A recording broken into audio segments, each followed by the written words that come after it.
everyone, how are you doing? A very warm welcome or welcome back to my channel.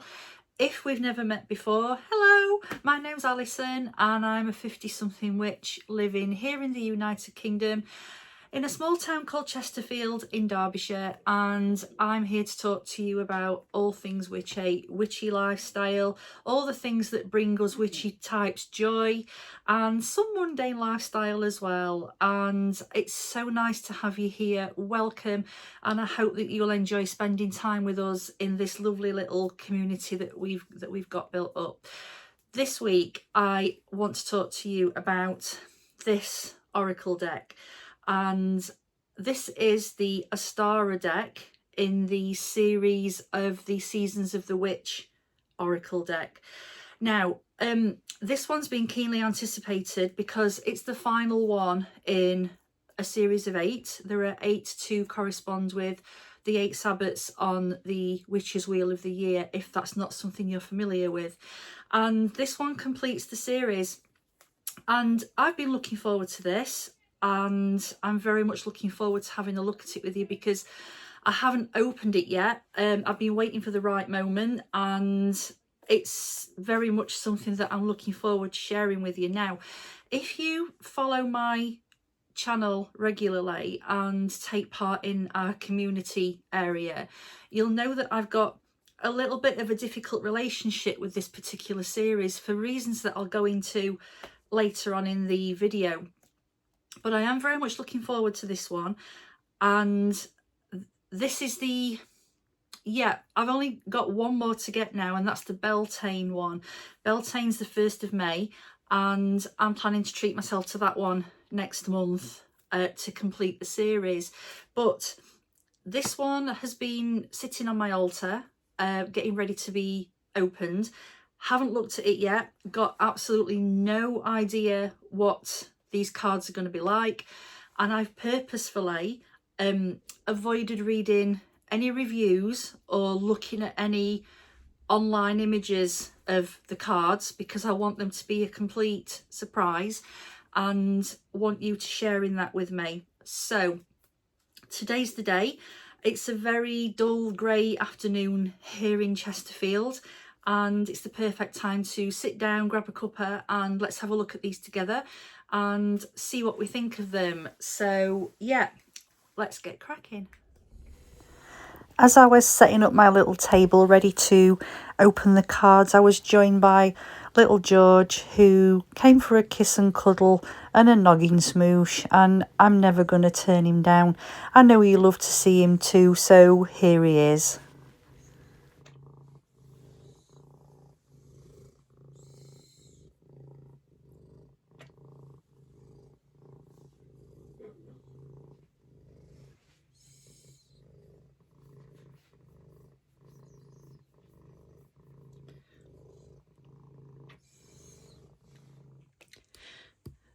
One thing I love about these particular oracle decks is the boxes that they come in.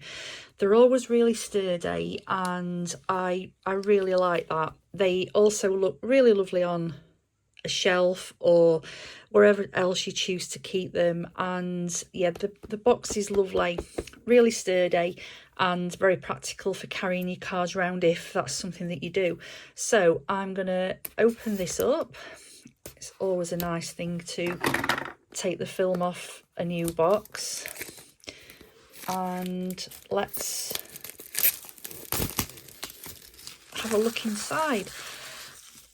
This series of decks is by Lorraine Anderson and Juliet Diaz, and this particular deck has been illustrated by Tijana Lukovic, who's decorated and illustrated some of the other decks as well.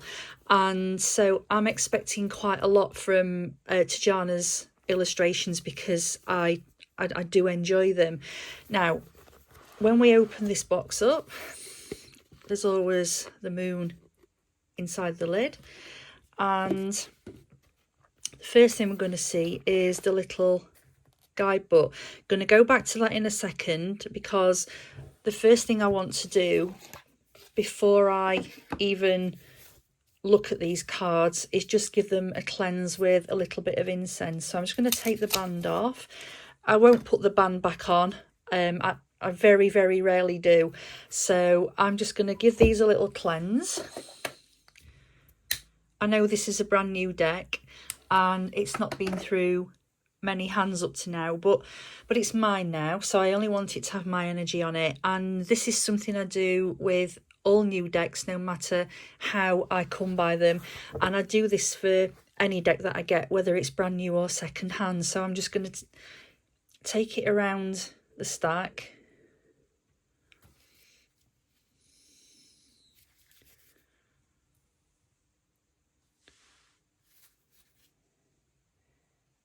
And just let the smoke surround them. You can cleanse your cards in several ways. You can just let them rest with crystals, and you can use a cleansing spray if you prefer, but I wouldn't do that. I wouldn't want mine to get wet. But this is my preferred method. Okay, so I'm quite happy with that.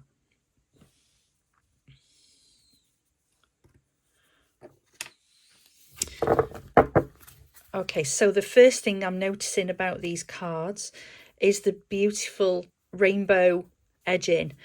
And if you're familiar with this series of decks, you'll know that all of them have a beautiful coloured foil edging.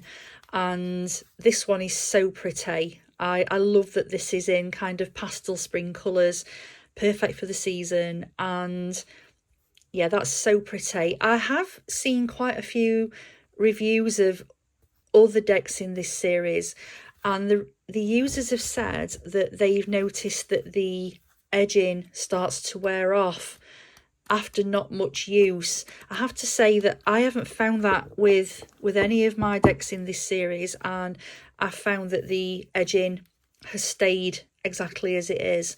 So if you've had a not very good experience with that, just let us know, please. I'd be really interested to know what you've found that to be like. But I think that's really pretty, and I love the colour on the back of these cards as well. Very, very pretty. I love the kind of peachy pink colouring. Really, really nice. So here we go. I'm not going to look at each card in turn. I'm just going to have a flick through and see if any lovely ones jump out at us. And I mentioned earlier that I have a bit of a love-hate relationship with some of these decks, and the main issue that I've had with them is the wording at the bottom. And the reason for that is that some of them in some of the decks, in my opinion, and all of this is only my opinion, some of them have been absolutely nonsensical. And I think that if you're the kind of person who enjoys using the words on the cards that you're provided with to help you interpret what you're looking at, I think it could be really, really off-putting. The Samhain one in particular made me really, really... I was so annoyed by some of the wording on them, and the fact that they looked like they'd been written by an AI something or other, because there's no way on earth that a real person would have written those words and signed them off and thought, yeah, that's great, that looks really good. So I wasn't very pleased, and it kind of almost put me off buying any more of these cards. But let's see what these are like. So what have we got here? Ancestral lands. Within your roots you will find the truest form of magic, which belongs to the essence of who you are and who you will become. Okay, yeah, that makes perfect sense. So I'm feeling quite good about the wording on these cards up to press. And let's just keep going. So the imagery... Yep, okay. Aquamarine. Allow the crystalline waters to illuminate the sorrows that need the salve of your presence. I get that you're going to need to think quite a lot about these if you do enjoy using the card meanings. Otherwise, I think the imagery... I'm kind of surprised by how dark it is, considering that this is a deck for Ostara, the spring equinox, and you know, all of the light come in and all of the flowers, the bright colours, the increasing hours of daylight. So I'm quite surprised at the colour palette. Yeah, okay, let's have a look at this one. Aromatherapy. There's a fragrance bellowing with the essence of nourishment that is asking for a deeper seeking into yourself. Okay. You see, I think that these still the wording is, it's just not, it doesn't speak to me. It isn't practical. I find it quite fluffy and not really direct enough. If I was going to use the wording, I'd be quite disappointed and I'd think, what on earth is that talking about? But that is just me, and I wouldn't necessarily use the wording. I think going forward with these decks, what I might do is actually cover the wording up if I was to use them for a reading. But again, they are dark, you know. I'm quite surprised by how dark they are. Oh, this is lovely though. This one's kind of jumping out. Community garden. To be in community is to be part of something greater than you could ever have imagined. And yeah, okay, right. I'm really glad that this has jumped out, because this one is really speaking to me on a personal level, and I really like this one. This is lovely. Yeah. Okay, I'm feeling quite drawn to this one. I really like this. I can feel a lot from this. It's telling me quite a lot about what this last year has been like, and yeah, I feel quite emotional about this one. This is a nice card. I would like to see that as something that as a card that I will put on my altar to give me something to focus on. I really like that card. Yeah, that's lovely. Still a little bit dark, but I do like it. That's lovely. On that basis alone, it's this deck is speaking to me a lot more than the others have recently. Yeah, let's crack on. So yeah, they are quite dark, but I get that. It's, you know, there is more light coming and the equinox is coming. So I'm guessing that when the equinox comes, and from that point onwards, there is more light. So I'm guessing that these cards do give more of a hint of that. I'm noticing that there's quite a lot of darkness in the foreground, but in the backgrounds there is more light. So yeah, these are very pretty, and I love the artwork. I do love the imagery. I'm noticing that they are extremely diverse characters in the cards, and I really enjoy that. I love that this is a theme in these decks, and I have read somewhere it wasn't about this particular deck. You see, again, I'm sorry to jump around, but my thinking's all over the place because I'm getting a lot of energy from this deck. There's darkness in the foreground and there's a lot of light in the background again. That's definitely something that's coming through. Yeah, back to the point about the diversity. I read a review of another deck, and the reviewer said that they thought that the diversity in a lot of modern card decks had almost gone too far, and I'm not entirely sure what they were trying to say. I don't think it was anything good, to be honest, but we live in an extremely diverse world, and these are a modern series of decks.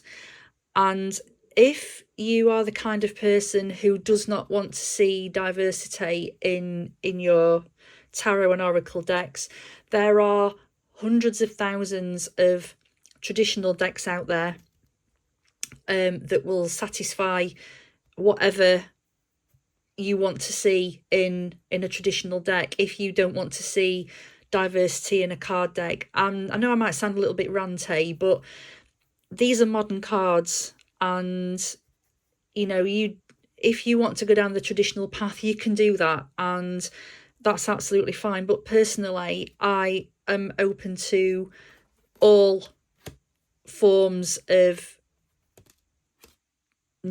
oracle and tarot, and I really enjoy seeing the modern interpretations. So I'm absolutely fine with the diversity in these decks, and if you don't like that, then I suggest that you don't buy these and that you stick to more traditional ones. Not judging anybody, but that's my opinion. Now, yeah, these, again, as I said, there is lots of light in the background. The foregrounds are dark, and I'm understanding that now as I'm going through these. I am getting why that is.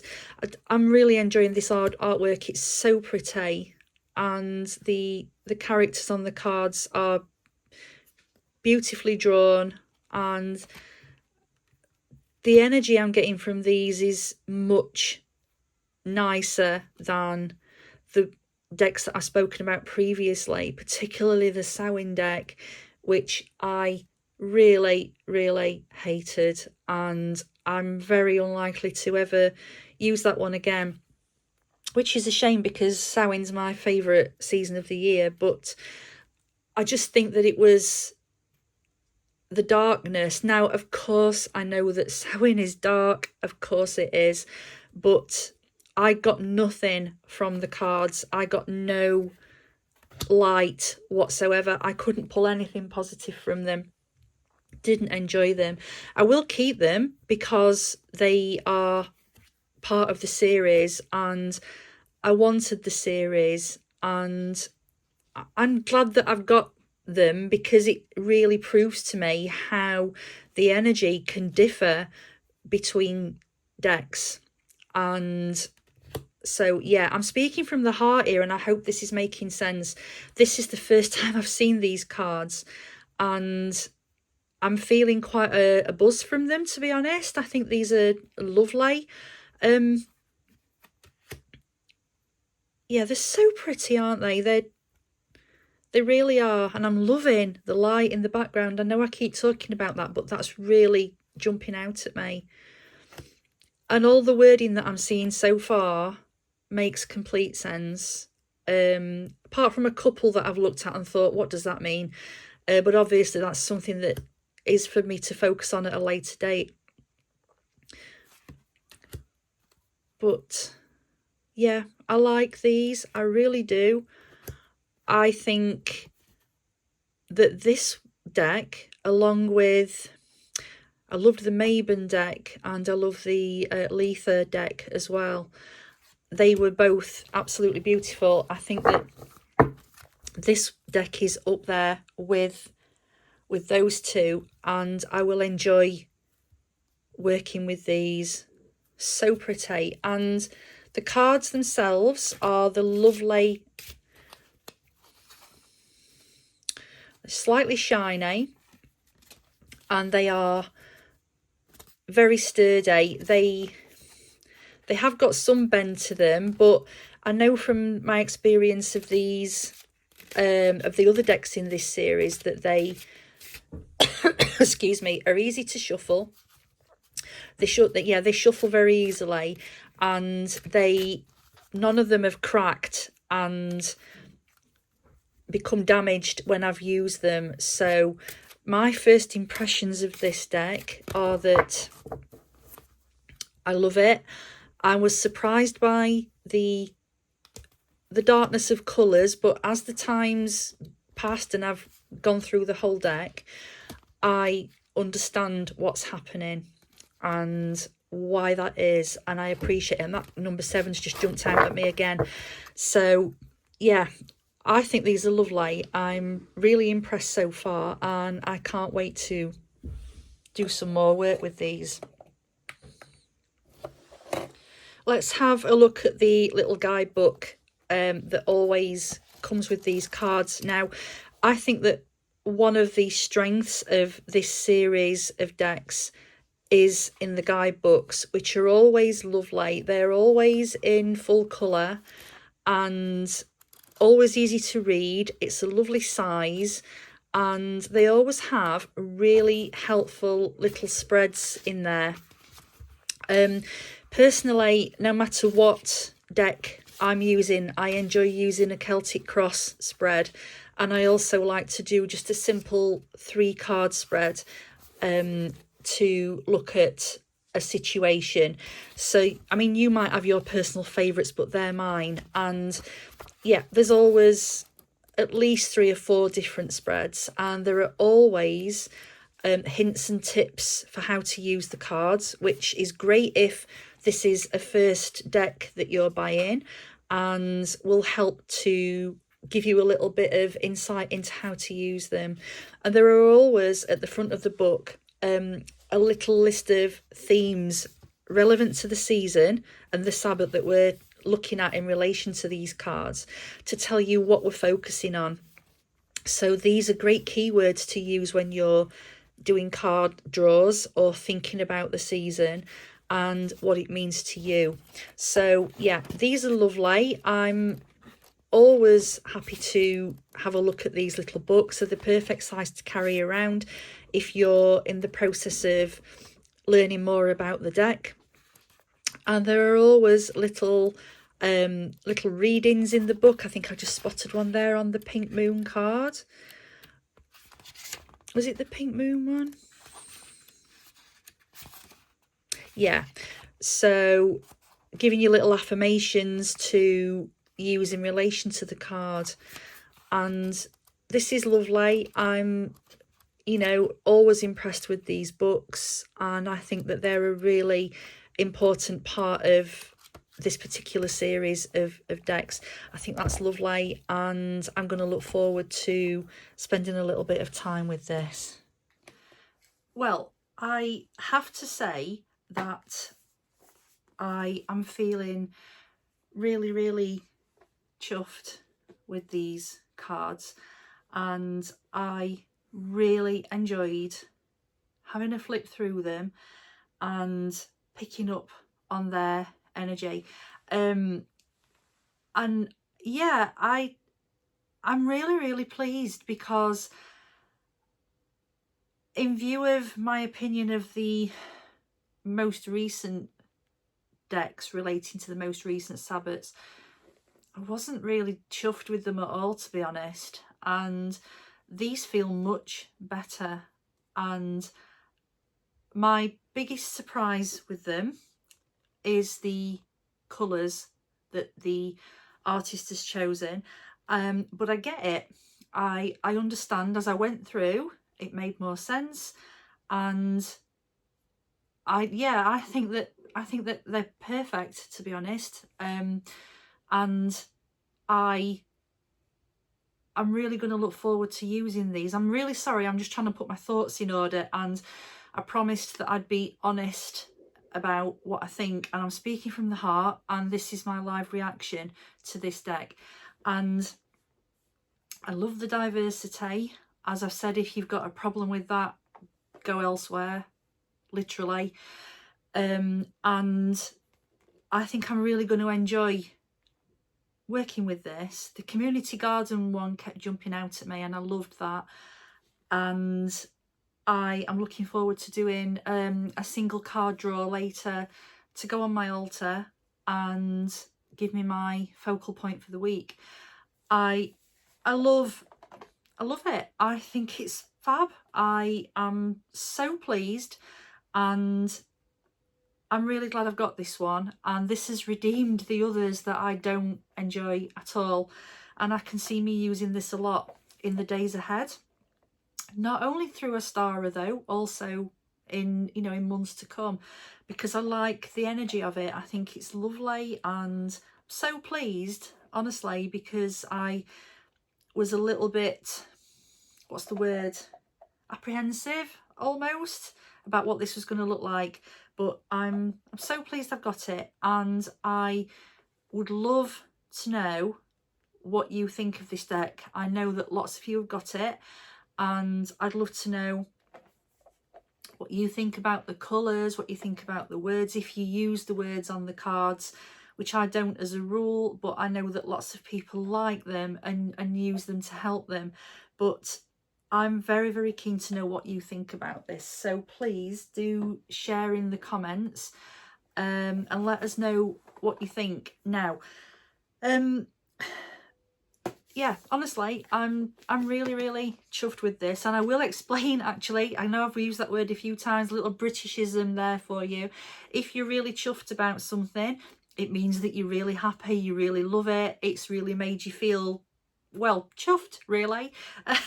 So it's an expression that we use mostly in the north of England, although you will hear it elsewhere.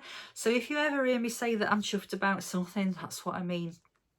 Anyway, that aside, thank you so much for being here with me this week as we've talked about these cards. I've really, really enjoyed this. It's the first time I've done a kind of live reaction to a card deck, and I've really enjoyed it, and it really made me think on my feet, and I enjoyed that. So thank you so much for being here, and if you're new to my channel, I would love it if you would please consider subscribing to my channel for more of this kind of content. We talk about all sorts on this channel, and this channel is a space for everybody. If you're a witch or not, if you're 50 something or not, you're welcome here, and I would love to have you along with me on this journey. If you're a returning viewer, thank you so much for being here. It's so lovely to see you again. I'm always so happy to spend time with you, and I really hope to see you again soon, and I hope that you have a fantastic Ostara next weekend if you're celebrating, and if you're not celebrating, I hope you have a fantastic weekend as well. And until we meet again, please look after yourselves, keep your lovely light shining, keep your heads up, watch what you're doing, mind how you go. Thank you so much for being here, and blessed be.